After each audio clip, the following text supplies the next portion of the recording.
I remember in the first week of my son's kidnapping, the detective in the county's child find unit telling me, "What do you expect us to do? He's in Japan."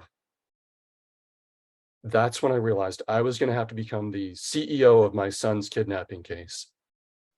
If they don't know what to do or are not interested in doing it, I'm going to have to learn and provide them the direction that's necessary. So that's what I did. I was fortunate that in the first 24 hours, a parent who had already been experiencing this had contacted me through my attorney and welcomed me, as he put it, to the worst club in the world. Law enforcement should open a case and enter your child into the National Crime Information Center database. If they advise you that it requires a custody order or criminal charge, point them to federal laws 34 USC 41307, reporting requirements for missing children, and 34 USC 41308, state requirements for reporting missing children.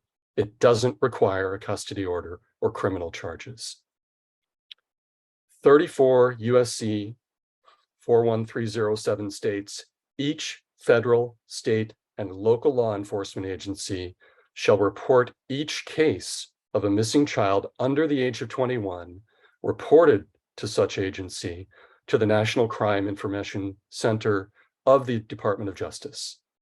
And 34 USC 41308 ensures that no law enforcement agency within the state establishes or maintains any policy that requires the observance of any waiting period before accepting a missing child or unidentified person report. But they don't always follow that. So you might have to provide them with the legal requirements for them to do it. If you're a parent or a legal guardian of an international parental kidnapped child, you're not alone. You can reach out to us through our website. We can offer guidance from more than a decade of work on this human and family rights crisis. We can put you in touch with other colleagues and their organizations if they're a better fit for you, but you're not alone. If you're in the early stages of an international parental child abduction, realize this may feel like a sprint, but it's actually a marathon. Find ways to pace yourself. Stay as healthy as possible physically and mentally.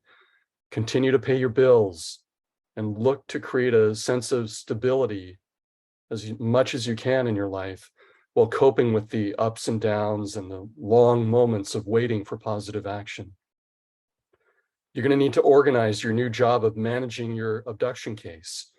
Create a way to keep records of who you talk to, who you email, and what they respond. Sometimes a detail that didn't seem important 6 months ago is useful today. If you haven't already done so, open a case with the Office of Children's Issues at the U.S. Department of State and the National Center for Missing and Exploited Children. Links are on our resource page on our website. At the Department of State, they should provide you a form named Authorization for the Release of Information under the Privacy Act for you to complete. If you're working with an advocate like myself or one of our partner organizations, you may want to include us in Section A so that they can share information and we can help you with your goals with them. On page 2 of the form, I recommend that you check the box to notify individual members of Congress and staff. This allows and requires them to notify your senators and congressional representative. Now, what are your senators and representatives going to do to help you? It creates options and other potential tools to assist you. Each office has what they call constituent services. If you live in their state or their district, you are a constituent. They are there to serve you, to help you. You'll open a case with all 3 of them. Will they all help you? If you manage to give them something within their ability, they should. Start with something simple and ask them to request an update on your child's case from the Department of State. Show up when they're holding a town hall near you and ask a question.